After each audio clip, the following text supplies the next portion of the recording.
Now at 6 a.m. on WKYT this morning, developing news in Clark County where an inmate is back in jail after escaping overnight. A Central Kentucky woman's son speaks out after police make an arrest in her gruesome murder.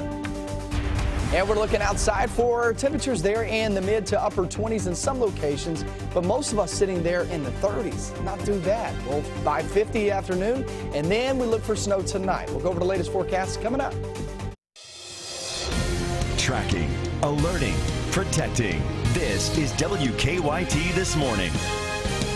Top of the morning to you from a busy WKYT News team. I'm Bill Bryant. And I'm Rebecca Smith. I noticed this morning coming into work that gas prices are back up around the $2.30 mark. It happened all of a sudden, didn't it? Yeah, it quite did. A jump. Let's hope that trend doesn't continue. But one trend we know today, we're going to have a nice day and then colder weather for tomorrow. Meteorologist Micah Harris is on duty at our First Alert Weather Center. Good morning. Hey, good morning, guys. Yeah, we're looking out and about and seeing those temperatures there in the 30s for most. Couple of 20s here and there. It's not that cold.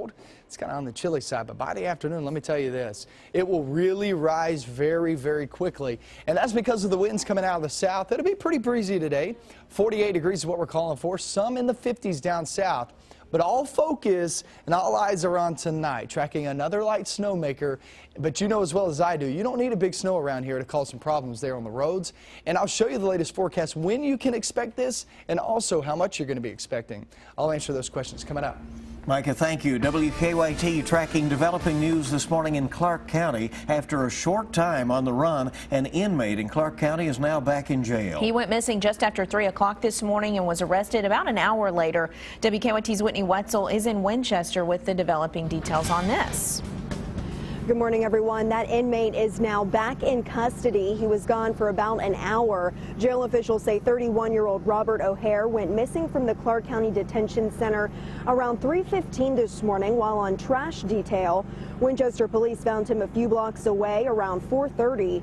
Jail officials say O'Hare is a level 1 state inmate, which means he was allowed to work in public. They say he's been a good inmate, but they believe he recently received some distressing news which may have caused him to run away. O'Hare was last arrested on October 18th. His record shows several charges, including a parole violation, theft by deception, fleeing or evading police, and resisting arrest. Jail officials say O'Hare will now have an escape charge, which is also a felony. Live in Clark County, Whitney Wetzel, WKYT. Whitney, thank you. Also developing news this morning in Madison County, where several crews are working right now to put out a house fire on Catawba Loop Road, just off Kentucky 52 in Richmond, not far from Lake Reba. So far, few details have been released. We do know that police are blocking the road because of downed power lines. Our news crew is being kept away from the scene. We're doing the best we can to get you images from there, working to learn more about what is happening. Again, this is on Catawba Loop there on the east side of Richmond. Months after a Kentucky mother went missing, police have charged her boyfriend with murder. Paris Charles will be arraigned today in Lexington. He's accused of killing Goldie Massey last year, then dismembering her body. WKYT's Mark Barber is live with reaction from Massey's son.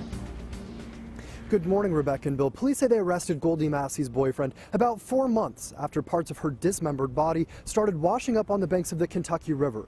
Her boyfriend, Paris Charles, was arrested yesterday on Chatworth Drive, where investigators spent hours removing evidence from his home. Officers say he killed his 50-year-old girlfriend last fall. Charles is now charged with murder and abuse of a corpse. Massey was reported missing back in October by her son. A few weeks later, a severed torso and arms found in Jessamine and Henry County were determined to belong to her. We talked to Massey's son about the arrest from jail, where he is being held on a robbery charge. My mom's gone. She was an amazing, wonderful person. Never meet a greater person in your life. We break men's law all the time, but as far as God's law, as long as he faces, consequences for that, then that's fine by me. 59-year-old Paris Charles will be arraigned later today. Now, I actually spoke with Massey's son back in December after the body parts found in the river were identified to be his mother.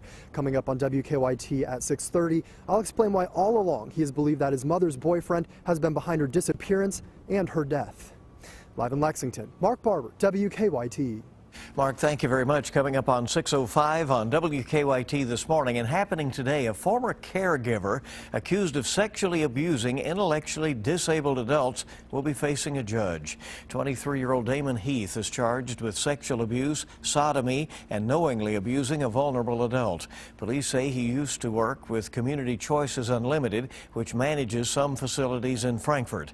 The Attorney General's office says Heath had sexual contact with 2 victims multiple times. Heath will be arraigned this morning in Frankfort. Another Lexington murder suspect is also due in court this morning. Felix Rodriguez is charged in the shooting death of Alejandro Dominguez Hernandez. Police found the victim shot to death in the backseat of a car on Johnston Road last month. According to court documents, Rodriguez admitted he killed the victim after luring him to the scene to buy cocaine. Well, police arrested a Rowan County couple accused of putting their infant in danger. State police charged Carlin Engelbrecht and Jesse Stacy with wanton endangerment. Police say someone noticed their infant was alone yesterday in a driveway on Freestone Road. When police could not find the parents, they took the child to the hospital where the couple later showed up. Child's now with social services. We're tracking a public safety alert at Eastern Kentucky University after police found a threatening message on campus. The message was scribbled on a bathroom stall in Combs Hall, implying that someone will hurt students and staff on February 11th. Classes are still scheduled to go on as planned that day. EKU says if the person responsible for the message is not caught before the 11th, there will be extra security on campus that day. Witnesses say flames were shooting from the crash site where a packed commuter train slammed into an SUV just north of New York City and killed 7 people. The Metro North Railroad train left Grand Central Station in Manhattan and hit a Jeep Cherokee about 45 minutes later. Authorities say the SUV was on the train tracks when the crossing's safety gates came down around the vehicle. The death toll is 15 and expected to rise in the crash of a Taiwan airliner. It crashed shortly after takeoff from the capital there with 58 people on board. The crash was caught on dash cam video. Parts of the plane's wreckage fuselage jutted out of a river a couple dozen yards from the shore near the city's downtown airport. Well, the nation's only undefeated team picked up yet another win. But the Kentucky Wildcats faced a second-half rally last night from Georgia. The Dogs were without their top scorer, and UK guard Andrew Harrison carried the Cats, scoring 23 points. The Kentucky team improving to an impressive 22-0 after beating Georgia 69-58. Now, up next, the Cats travel to Gainesville to take on Florida. That'll be Saturday night. It's a late game at 9 o'clock. It's a big day for the Kentucky football team. This is National Signing Day. We hope you'll join us tonight for a Signing Day special, Cats of the Future. Brian Milam, Freddie Maggard, Jeff Drummond, and Jeff Picoro will analyze and break down the Wildcats 2015 class. That begins at 7 tonight on the CW Lexington. Our time this morning is 6:08. All right, let's see how things are moving on the roads besides the gas prices being up. That's right. Man, what could you do? It can only last for so long. Yeah, here with a look at live drive traffic is Officer Don. Good morning. Hey, good morning. Well, off to a good start on the north side of town. As you just checked out the circle on the inner and outer loops with no problems to report. Also on 75 through the northern split, you can see there that things are moving well. The exit ramps look good too. And if you're coming across the Clays Ferry Bridge this morning, 75 across the Clays Ferry Bridge, normal traffic flow. On our Waze map, nothing significant popping up just yet. As we check out the inner and outer loops of the circle and the exit ramps, see a stalled car on the outer loop of New Circle between Nicholasville Road over toward Tate's Creek. There's also one on Manowar near Palumbo, but no wrecks. Now back to you in the studio.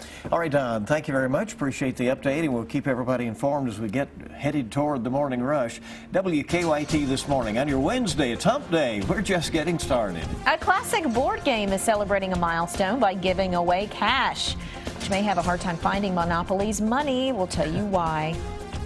Calm start to your morning, a good-looking day in store. I mean, it really is going to be very nice, but unfortunately, we live here in Kentucky. 1 minute it's this way, the next minute you got some snow. Yeah, I'll show you forecast tonight coming up.